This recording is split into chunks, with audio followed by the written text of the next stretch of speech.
Okay? And then we get down to the colleges and the universities. Now, if you remember earlier, when we talked about the private scholarships that you go find on your own, they only represent about 4% of the money. Well, of all the money out there to help pay for college, about 20% is going to come directly from the colleges. Okay? Private colleges tend to have larger endowments, and they are able to bring their higher sticker price down to a more affordable, real out-of-pocket number for many families.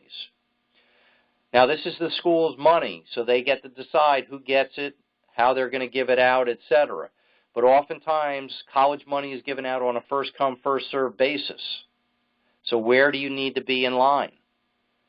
Near the front of it. You cannot procrastinate with this process, because a college, if they determine late in the game that your student would have been eligible for some of their money, but they already gave money out to the Smith family, they're not going to ask for it back to give it to your kid. All right? The other thing to understand is the colleges will often give preferential packages to the students who they feel are in the top 20% of the applicants. Not top 20% in their high school. These are the kids that are in the top 20% of all of the kids that they've accepted to go there.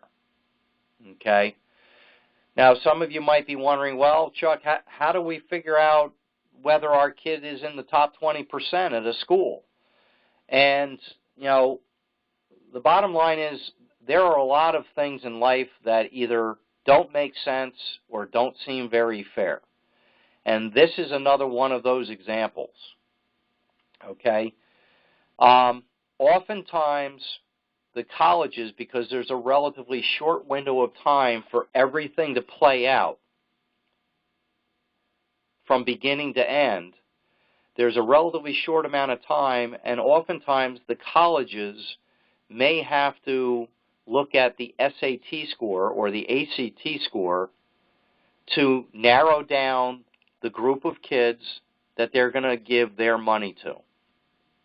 Which means you could be like myself. You know, I worked hard, I got good grades, I had a good GPA, but I didn't test all that well on the standardized testing. Okay, I actually had a form of dyslexia, and, you know, I was just slow getting through it. The bottom line is, it may not seem fair, it may not make sense, but you could have a straight A student who just doesn't test well kind of get thrown out with the bathwater and not be considered in the top 20%. They're good enough to be accepted to go to that school, but they may not be good enough to make the cut to get that school's money. All right? And understand, there are a lot of schools out there that may tell you they are test blind, meaning they're not going to look at the standardized test for admission. They'll judge your student as to whether or not they're going to accept you to go there on their GPA, their course load, their extracurricular, their volunteers, all of that other stuff. They may not look at the test scores for admission. But because of timing and necessity, they need a quick, down and dirty way to go from a whole bunch of kids that they're looking at for their money to a much smaller, more manageable number of kids.